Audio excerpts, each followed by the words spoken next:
Bonjour, juste après les régates 1 et 2 de cette 34e Coupe de l'América en baie de San Francisco entre Kiwi et Américains. Et waouh, le premier mot qui me vient à l'esprit, que de spectacle, c'est ce que nous voulions et nous l'avons.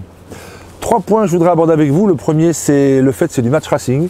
Le deuxième, c'est qu'on va parler vitesse. Et le troisième, c'est que celui qui fait le moins d'erreurs qui gagne, c'est comme d'habitude. Premier point, match racing. Et oui, nous avons eu du contact tout le temps, comme nous l'attendions. Et même en multicoque, on peut faire du vrai match racing.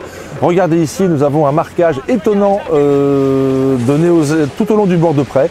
Et les Américains sont dans la boîte et ne peuvent pas s'en sortir comme ça se passait en monocoque. Et surtout, regardez ce virement de bord. Ils font tous des manœuvres magnifiques. Je ne peux pas vous montrer tous les empannages parce qu'ils sont tous réussis, mais regardez ce virement de Team New Zealand, très grosse vitesse en entrée, 24 nœuds, ils ne descendent pas en dessous de 18 dans le virement, et le bateau est à peine tourné que le petit Solent est déjà plein et ils repartent. Magnifique manœuvre des Neo Z, c'est du match racing.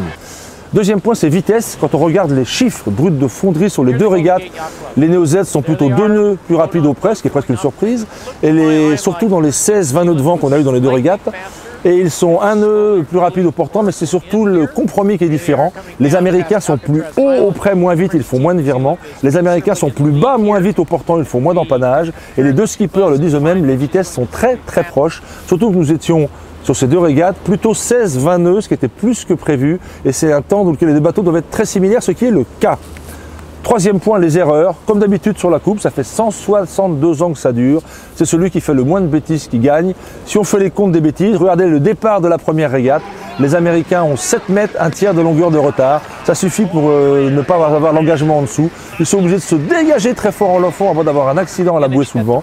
Et regardez de face ce que ça donne. C'est impressionnant ces bateaux. Surtout au moment où le Neo Z plonge du nez, ils peuvent s'arrêter très fort. C'est dangereux et très bonne réaction des Américains.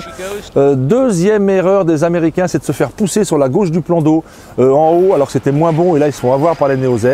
Et ça fait donc 2 erreurs. Et sur cette première manche, une seule erreur des Neo Z. Regardez à l'enrouer la bouée sous le vent.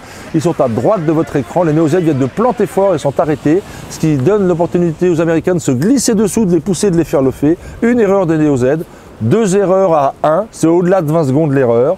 Nous sommes à 25 secondes de victoire pour les Neo Z. C'est bien ce qu'on avait dit. Deuxième régate, là on va compter le nombre des erreurs.